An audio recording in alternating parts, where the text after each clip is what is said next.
तो सतनाम सत साहब, क्या वास्तव में 33 करोड़ देवी देवता होते हैं, और होते हैं तो कहाँ और कैसे होते हैं? इस पर गहराई से विचार करते हैं।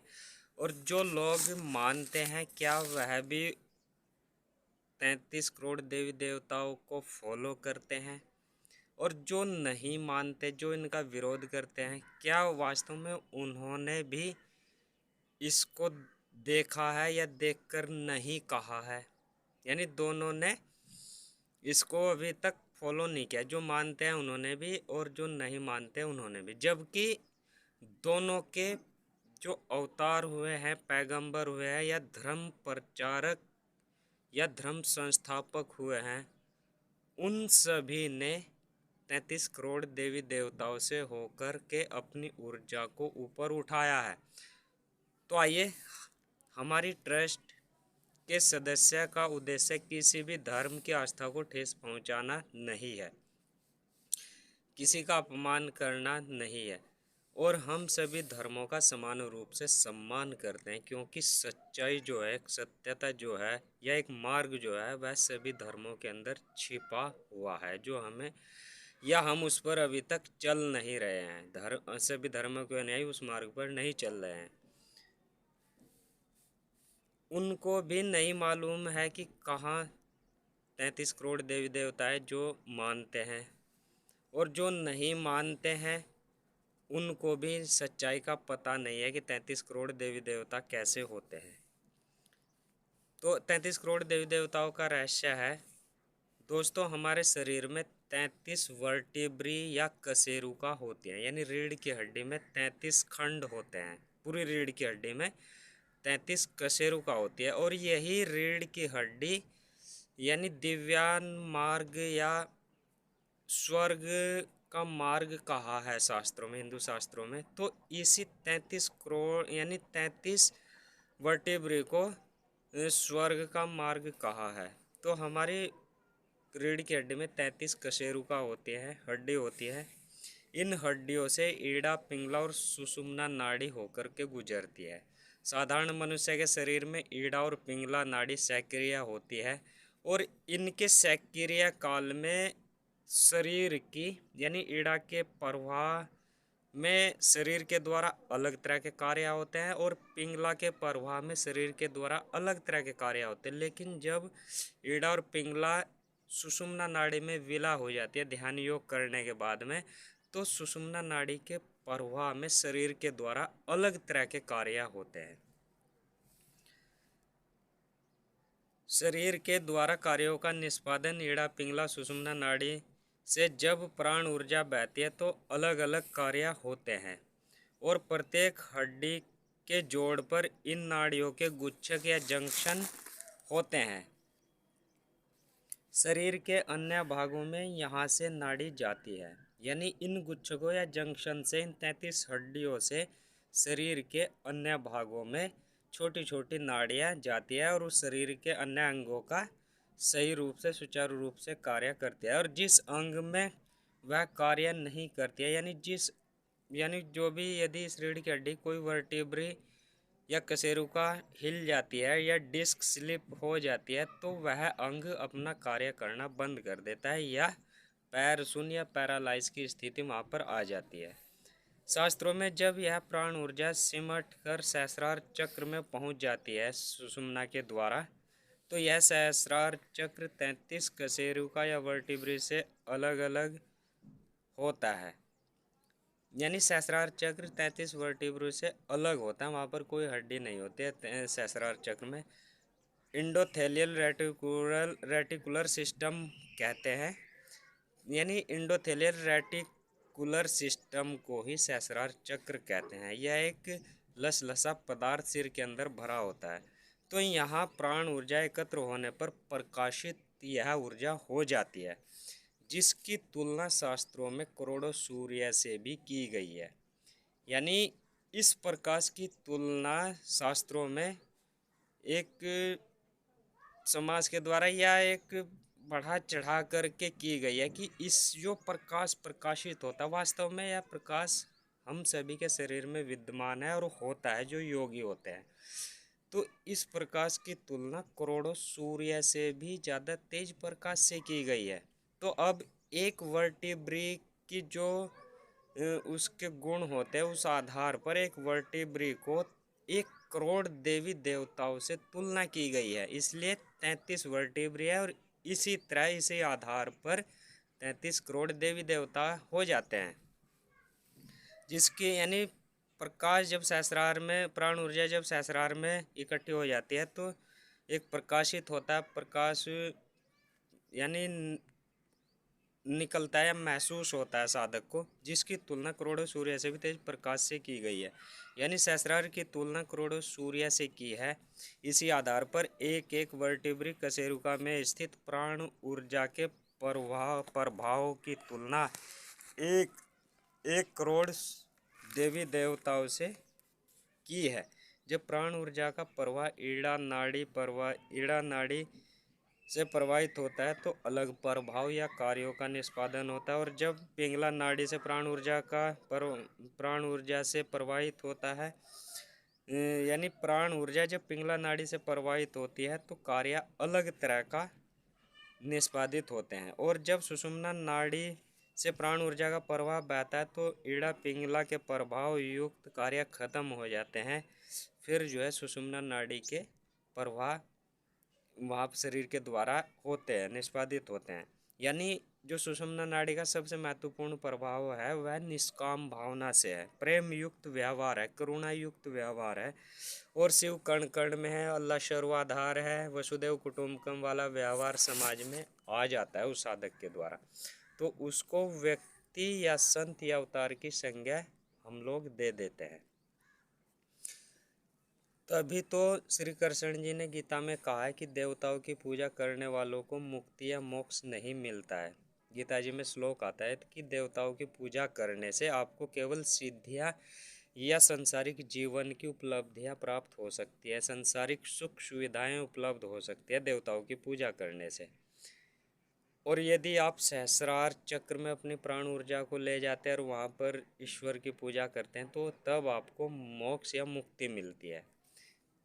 संत श्रोमणी रविदास जी महाराज जी ने भी कहा कि त्रिकुटी के चमत्कारों में न फंस करके साधक को अपनी ऊर्जा को सहस्रार में ले जाना चाहिए। त्रिकुटी तक 33, यानी त्रिकुटी तक इसके नीचे नीचे ही जो है 33 कशेरुकाएँ होती है।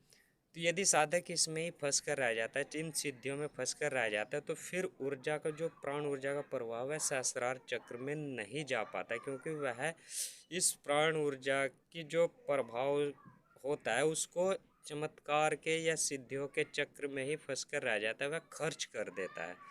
यदि सहस्रार तक ले जाना है तो इस प्राण ऊर्जा के प्रभाव या उसको बचा करके रखना है, जो कि सहस्रार चक्र में पहुंचने के लिए बहुत ही महत्वपूर्ण होता है। तो त्रिकुटी तक 33 कशेरुकाएँ ही होती है। ईड़ा पिंगला सुगमन नाड़ी जामे चित न धरे, सहस्रार मही भंवर गुफा जहाँ भंवर गुंजा करे। यानी सहस्रार चक्र तक ले जाने के लिए संत श्रोमणी रविदास जी महाराज जी कह रहे हैं, उस अनहद नाद को सुनने के लिए कह रहे हैं। तो सभी अवतारों ने सहस्रार तक यानी अपनी प्राण ऊर्जा का जो मार्ग है वह सहस्रार चक्र तक दिखाया है। शिव जी, राम जी, श्री कृष्ण जी, गौतम बुद्ध जी, संत श्रोमणी रविदास जी आदि संतों ने भी, आदि महापुरुषों अवतारों व पैगंबरों ने भी इस प्राण ऊर्जा को सहस्रार चक्र तक पहुंचाया था, और उन्होंने इसी का संदेश अपने धर्म ग्रंथों में दिया है, जिसको प्रेम युक्त व्यवहार भी कहा है, निष्काम भावना कहा है, अल्लाह कण कण में है, अल्लाह सर्वाधार है, शिव कण कण में है, वसुदेव कुटुंबकम है, करुणा है, प्रेम है। ऐसा व्यवहार उस साधक का समाज में आता है। तो 33 कशेरुकाओं को 6 चक्रों में बांटा गया है, और उनमें से प्राण ऊर्जा गुजरने के प्रभाव व कार्य अलग अलग तरह के होते हैं। तो देखिए क्या होता है, मूलाधार चक्र या पुच्छिकास्थि चंचु कोक्सिक्स की 4 कशेरुका होती हैं, यानी 4 वर्टेब्री मूलाधार चक्र की होती हैं। तो मूलाधार चक्र के जो प्रभाव होते हैं वह पृथ्वी लोक का प्रतिनिधित्व करता है। मूलाधार चक्र तो समस्त भौतिक सुख व संपदाओं का मूल है। इसकी सिद्धि होने पर आनंद, आरोग्य, काव्य सामर्थ्य आदि का विकास होता है। यदि सिद्धि हो जाती है यानी सुषुम्ना नाड़ी का प्रभाव बहने लगता है तब यह प्रभाव होता है। और यदि नहीं बहता, सिद्धि नहीं मिलती, तो ठीक इसके विपरीत होता है। अहंकार युक्त जीवन होता है और अन्य तरह के काम क्रोध लोग वहाँ पर सताते हैं। फिर होता है स्वाधिष्ठान चक्र, दूसरा समूह। तो इसको वस्ती गह्वर 5 कशेरुकाएँ होती है। इसमें त्रिक प्रदेश कहते हैं। सैक्रल की हड्डियाँ होती है, 5 सैक्रल की हड्डियाँ होती है। यह पेडू क्षेत्र को कहते हैं। स्वादिष्टान चक्र पेडू का क्षेत्र होता है। तो यहाँ पर एड्रिनल ग्लैंड होती है। इसकी सिद्धि होने से अहंकार खत्म हो जाता है, संसारिक मोह टूट जाता है, सच्चाई का पता यहाँ पर चलने लगता है। फिर मणिपुर चक्र होता है, तीसरा चक्र। यह कटी प्रदेश कहते हैं। 5 कशेरुका होते हैं। लंबर की हड्डियाँ कहते हैं, लंबर की कशेरुका कहते हैं। यहाँ पर पैनक्रियाज होता है। यह नाभि क्षेत्र में होता है मणिपुर चक्र। इसकी सिद्धियों से संहार व पालन की तथा वचन सत्य होने की क्षमता और प्रभुता का विकास होता है। यानी जो देवताओं के गुण होते हैं वह यहाँ पर आ जाते हैं इन चक्रों पर। तब चौथा होता है अनाहत चक्र। यह पीठ का क्षेत्र होता है। 12 कशेरुकाएँ होती है। थोरैक्स इसको कहते हैं, थोरैक्स की हड्डियाँ होती है, वर्टिब्री। तो हृदय क्षेत्र में स्थित अनाहत चक्र होता है। यहाँ पर थाइमस ग्लैंड होती है। इसकी सिद्धि हो जाने पर इंद्रियों पर विजय प्राप्त होती है। इस तत्व तथा योग सिद्धियाँ मिलती हैं। वायु तत्व की प्रधानता होने के कारण उसकी बुद्धि अत्यंत सूक्ष्म हो जाती है और किसी के भी मन की बात जान लेता है। जैसे आजकल कुछ समाज में धर्म प्रचारक आ रहे हैं कि वो उसके मन की बात पढ़ करके बता रहे हैं, लेकिन यह व्यक्ति अपने मन यानी इस इकट्ठी हुई ऊर्जा को यहीं पर ख़त्म कर रहे हैं। इनको सहस्रार चक्र में इस ऊर्जा को ले जाना था, लेकिन यह नहीं ले जा रहे हैं और मन की बात पढ़ करके ही इस ऊर्जा को ख़त्म कर रहे हैं। और यह ऊर्जा फिर अब जब ख़त्म हो जाती है, खर्च हो जाती है, तो यह सहस्रार में जाती ही नहीं। तो मन की बात जान लेता है, प्रकाया प्रवेश शक्ति आ जाती है, आदि आ जाती है। दुंदु खत्म हो जाते हैं यानी द्वैत भाव खत्म हो जाता है। जीवन मृत्यु के वास्तविक रहस्य को सुलझाती है और उससे छुटकारा पाने का मार्ग उद्घाटित प्रदर्शित करती है। सत्य क्या है यह जानकारी यहाँ पर साधक को हो जाती है। पांचवा जो जंक्शन है वह विशुद्धि चक्र है। ग्रीवा कहते हैं। 7 कशेरुकाएँ होती है। सर्वाइकल की हड्डियाँ कहते हैं। यह कंठ क्षेत्र होता है। यहाँ पर थायराइड ग्लैंड होती है। इसकी सिद्धि होने से त्रिकालदर्शी, पूर्ण स्वस्थ, रोग मुक्त, सर्वसमर्थ और ज्ञानी हो जाते हैं। यानी किसी भी तरह का यदि कोई रोग भी है, कितना भयंकर असाध्य रोग है, वह भी यहाँ पर ठीक हो जाता है यदि इसकी सिद्धि हो जाती है। संत चित हो जाता है और सर्वहितकारी व्यक्ति हो जाता है, साधक हो जाता है। छठा है आज्ञा चक्र। यह वर्टिब्री का सबसे लास्ट का पॉइंट होता है। यानी यहाँ के नीचे ही वर्टिब्री होती है, कशेरुका होती हैं जो 33 करोड़ है, और यहाँ से ऊपर नहीं होते हैं। यहाँ पर मस्तिष्क शुरू हो जाता है। यह नाक की जड़ और दोनों भौहों के बीच के ठीक पीछे होता है।